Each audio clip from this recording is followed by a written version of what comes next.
So who's going to be a huge dichotomy? Who's going to be the enterprise technology CEO of the year, and why? I'm gonna say that it's probably Ginny Rometty, right?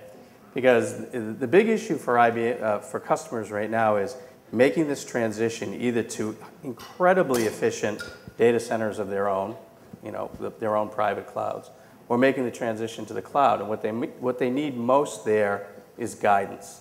And I think IBM is in a great position and has profited greatly by providing people with just that guidance. It's sort of the brain power that HP was hoping would provide them the boost when they bought EDS, but they haven't capitalized on it, right? And Oracle hasn't shown a tremendous amount of interest in having that sort of service and consulting arm that IBM has. That's just an incredible weapon as you have big companies trying to make big transitions in technology. So I don't think it's going to be anyone from RIM, but RIM is now moving into software to help companies manage different or competing devices, iPhones and Androids. What do we think about that? I mean, RIM is like taking one step towards making that transition that IBM. What does RIM do? Sells BlackBerries. A good question. Yeah. No, I don't know. It's a good question. I was joking, but it's a good question.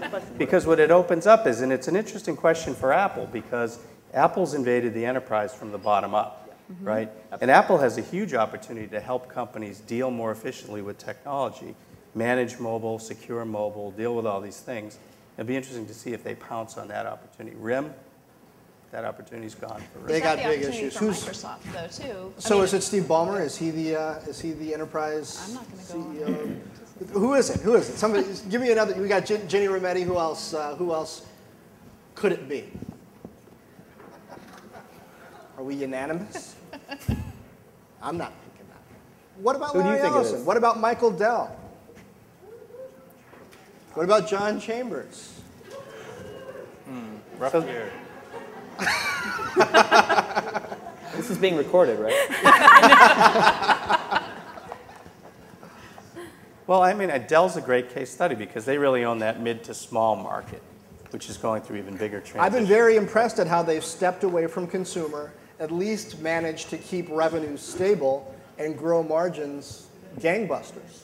Yeah, and I think with the acquisition of Perot, being able also to provide that level of advice and guidance to people at that small, medium business level that an IBM or an HP would never touch. So I think they're in a good position.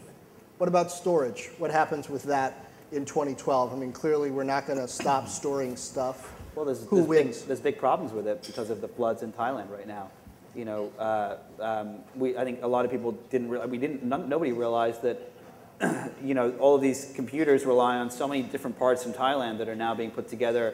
And every single industry relies on hard drives now and storage. And as with the growth of Siri and cloud computing, we're now at a point where there's actually going to be problems at Facebook and Yahoo and Google and all these places in the beginning of 2012 when these hard drives are now at a 50 million less capacity than they were up until the flood started. So are you predicting that the storage problem gets worse from here? I mean, I'm hearing that it's mostly the white box people who are having trouble, not the main brands. It's not just going to affect consumers because consumer computing, the makers can go along and say, hey, you know what, you drop your price of RAM, you drop your price of processor, and we'll kind of, the worst that would happen is it would a computer would be $8 more, right? Okay, so not a big deal. But what happens is you have these massive server systems that are running the clouds that we use for Google and Gmail and everything that are up to capacity right now that are not, there's not going to be drives for them to continue to innovate on. So the way they find a solution to that is Facebook, instead of just writing code, is going to have to say, well, how do we write code that's a little bit smaller so we can take advantage of the drives that we have because we can't get new drives, and it's going to affect the growth of all of these industries over the next 6 months. To play devil's advocate here, I would say, I'm hearing the white box makers are the ones who are having trouble getting drives, and people who are building their own servers like Facebook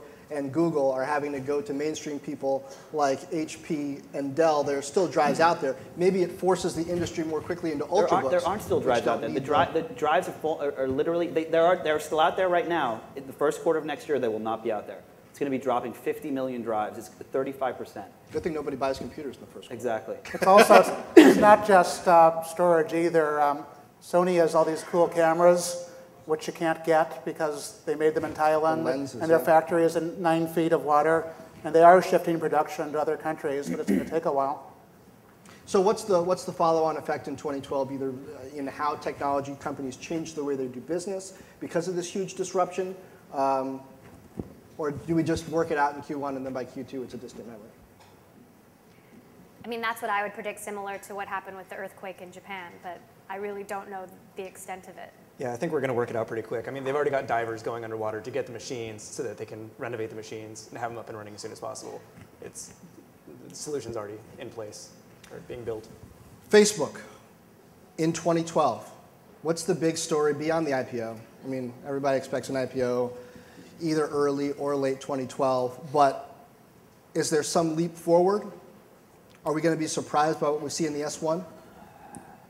I think so. I think there's going to be tons of stuff in there that's surprising. I mean, very few people have seen Facebook's financials. There's going to be so many little details in there that people are pulling out and scrutinizing. And I mean, what is it? eMarketer says they make $4.2 billion this year. Who knows if that's anywhere close to true? Yeah, I think that the numbers that are going to come out are going to be mind-boggling. And I actually believe that their user base is much larger than they're saying right now. You know, to raise expectations and so on. But the numbers across the board, I think it's going to be the same as Google. When Google IPO'd, everyone was like, oh my God, look how much money these people are making. And I think it's going to be pretty similar with Facebook. Who has the bigger government headaches in 2012, Facebook or Google?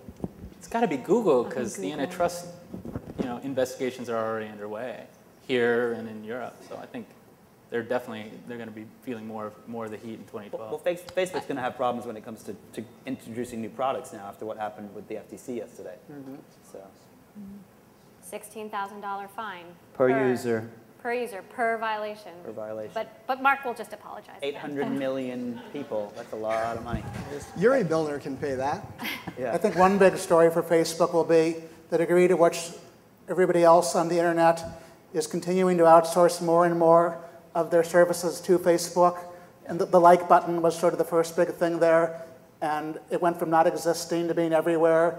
And if the frictionless sharing in the Open Graph catches on, this one company will just control all this plumbing, which is so important to almost every site. And we're starting to see that happen with things like Spotify and the Washington Post, which are some of the first big services to use this. And I don't see why not a year from now, why it kind of won't feel like Facebook is the platform that almost everything on the internet runs on. Will we see a Facebook phone? A Facebook what? Phone.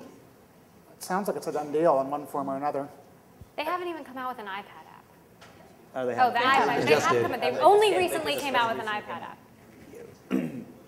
I'm wondering how influential Timeline's going to be. You just did a piece. I think Timeline, it takes ego online to a whole new level. I mean, like, people post things on my timeline, and I'm like, no, I don't want you to and they're all get true, in aren't the way they? of my photos of me, because I'm me, Timeline is scary. I'm so glad they didn't have that when I was in high school. Could you imagine? No, I think Facebook has some serious problems that they're now facing. I think Mark was extremely arrogant with the way he introduced products, and he didn't have. There is still no federal legislation that holds any single company accountable for doing anything wrong with anyone's privacy on the internet. Still to this day, right? 30 years later, there's nothing. And so Mark and Facebook and those guys and Google, everyone knew this. They could do whatever they wanted, and the only trouble they would get into was consumers complaining.